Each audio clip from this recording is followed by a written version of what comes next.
r/AskReddit. What are the rules to live a happy life?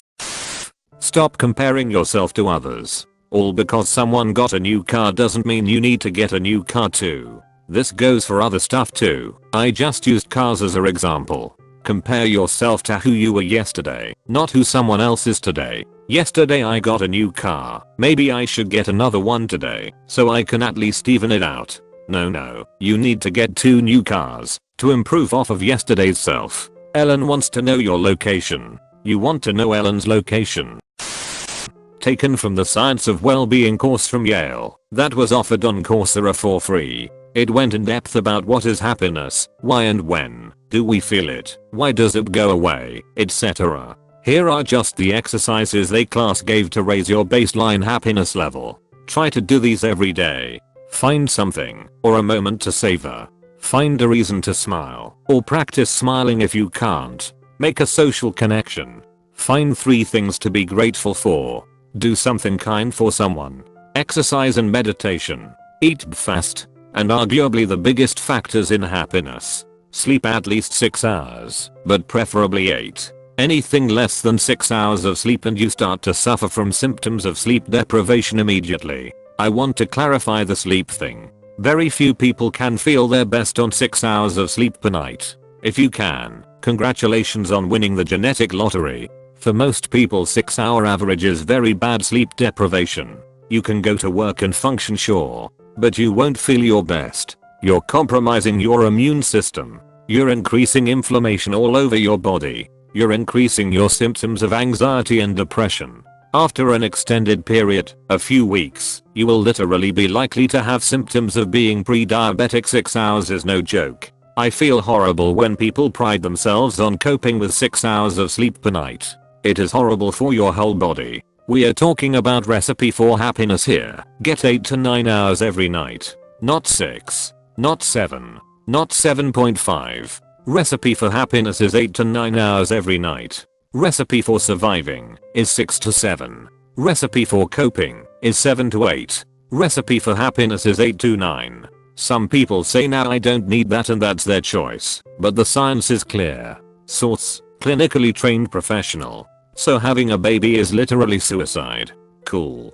Go look up statistics on childbirth deaths around the world, both mother and child. So yes, having a child is incredibly bad for everyone involved. It just happens to be what natural selection selects for. So this is what North Korea's been studying all these years.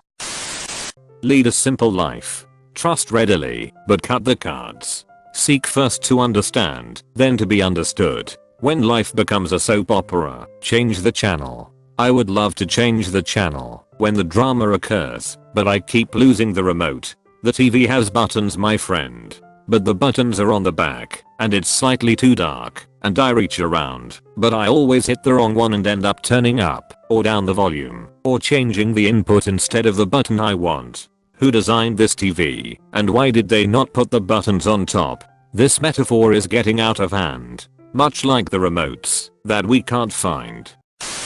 I once heard Terry Crews say there is no way to happiness. Happiness is the way, and that really resonated with me. I took it to mean, take every opportunity you can, treat every day as a blessing and enjoy the little things, and it's helped make some bad days brighter. Edit. Thanks for the gold. And thanks Terry Crews for the inspirational quote. Yes, you can always have a positive attitude and find the silver lining. And it affects others too. Soon they'll be more chipper and positive and your environment is more positive.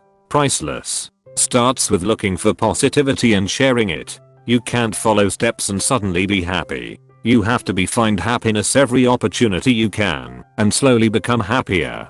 That's why I don't buy books that says how to be happy lols. Cultivating gratitude, peace of mind, and contentment. This, with a positive attitude. When someone asks me how's it going, I respond with, you know, I'm doing so great I can't even stand it. It throws them off so much. Lots of laughs, and I love that, in return. Even if I'm not having the best day, it's partially a fake it till you make it mentality. And it passes cheer to the person asking a mundane question. My response to that question is, well, I'm buying shit I know I don't need. So things must be great.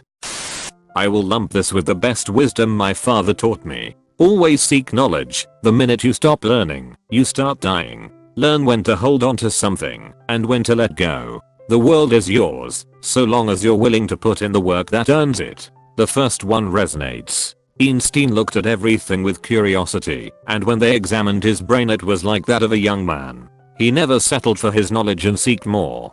Curiosity killed the Alzheimer's. Edit, seemed to seeked. He never settled for his knowledge and seemed more. Seemed more what? Close bracket. Seeked. My bad. Really low expectations. While working for the government for the past few years, I had to go through a few iterations of redefining useless. Wow, you managed not to eat glue and stick crayons up your ass for a whole year. You deserve a promotion, Andrew. I've seen similar stuff at various companies. I'm amazed at how some of them got so far being so incompetent. Many times it was because the manager wasn't good enough to know they were lazy or just trusted them for whatever they said. When an outsider comes in to see what's up, they know they are screwed. Instead of fight, flight, or freeze, it is fight, sat, or get numb. At my job, it turned out that showing up reliably, doing work, and interacting well with others made me a star employee by itself. Simply doing my job made me exemplary.